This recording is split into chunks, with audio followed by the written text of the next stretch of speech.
Welcome back. Today is March 5th, 2026. There's a lot of news to process today. Take a breath. We're going to look at the signals together and find the what you need to know. We are now 6 days into a conflict that is reshaping the map before our eyes. What started as retaliatory strikes against Iran has transformed into something much heavier, a push for regime change. President Trump is now openly calling for a say in who leads Iran next, specifically rejecting the likely successors. This isn't just about neutralizing a threat anymore, it's about the United States taking an active hand in re-engineering a foreign nation. Think about this for a second. We have moved from a tactical operation to a policy that usually signals a multi-year commitment. Here's why this matters at your dinner table tonight. A policy of regime change often means a long-term presence and a much higher cost in both lives and treasury. The digital front is moving just as fast as the physical one. Israel has just carried out a total cyber strike, neutralizing Iran's cyber warfare headquarters. It is the first time we have seen a lights-out operation of this scale. It marks a new era where the digital grid is a primary target. At the same time, we have seen the first American combat deaths in Kuwait, and a leaked Pentagon memo suggests that the military is preparing for this to last through September at the very least. Despite the talk of a quick victory, the experts are bracing for a long war.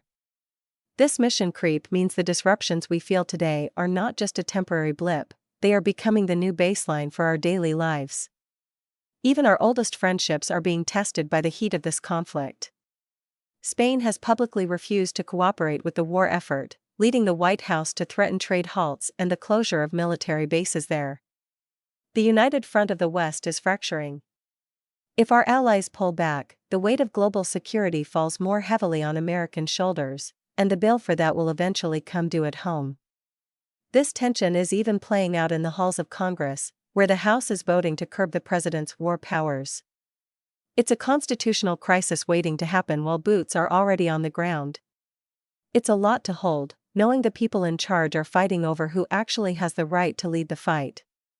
In a surprise move to secure our future, the administration has brokered a massive gold and mineral deal with Venezuela. It shows that in a time of war, resource security is now superseding our democratic ideals. We are trading with whoever has the physical assets we need to stay afloat. Think about the signal that sends to the rest of the world, that our priorities are shifting from human rights to mineral rights. This is a cold, strategic realignment designed to keep the American engine running, no matter the political cost. The economic ripple of this war is hitting the one place every family feels at first, the gas pump and the grocery store. Oil has surged past $80 a barrel because of the chaos in the Strait of Hormuz, and the Dow just took an 800-point tumble. Investors are starting to price in the billion-a-day cost of this conflict. This isn't just a number on a screen, it's an inflationary spike that could swallow up your wage gains and make the basics of life more expensive for everyone. It's like trying to keep a house warm while the windows are wide open. On top of the war costs, a federal court has ordered the government to refund $130 billion in old tariffs. While that might sound like a relief, it creates a massive hole in the federal budget at the exact moment the war is demanding more funding. It limits the government's primary tool for economic protection. And we have to look at this alongside China, which just set its lowest growth target in decades. They are pulling inward to survive the global cooling. A slowing China combined with the US at war increases the risk of a global recession that could touch your retirement accounts and the stability of global trade for years to come. Even the technology we use every day is being pulled into the war effort. The Pentagon has officially labeled the AI firm Anthropic as a supply chain risk while signing a formal agreement with OpenAI. This is the militarization of artificial intelligence.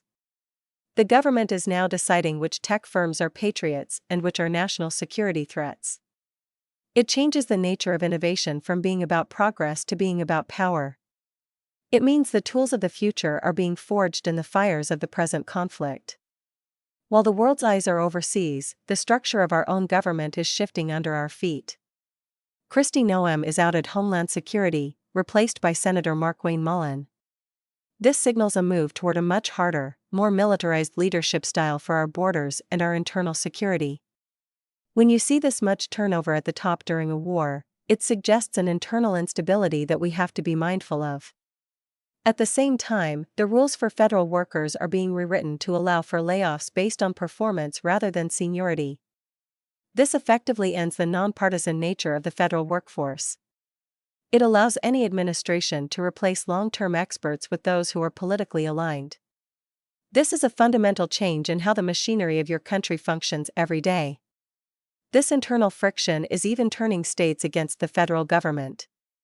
Minnesota is suing the administration because hundreds of millions in Medicaid funding have been frozen. The government points to a fraud scandal, but the state calls it political retribution. When essential healthcare funding is used as a tactical weapon in a political battle, it's the families waiting for care who are the ones left in the cold.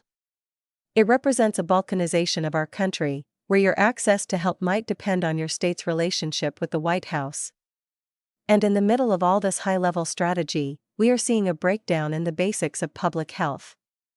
A measles outbreak has been confirmed at a major detention facility in Texas, and it is already spreading to schools in other states.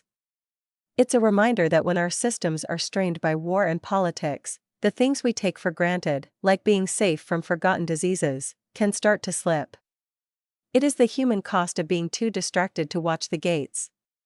To round it all out, the Department of Justice is preparing to release over 47,000 pages of files related to the Jeffrey Epstein investigation.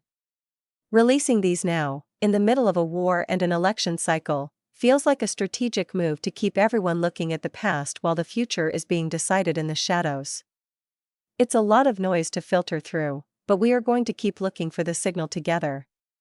The news was heavy, but you are not carrying it alone. Stay connected. Stay present. We are right here with you. See you in the next brief.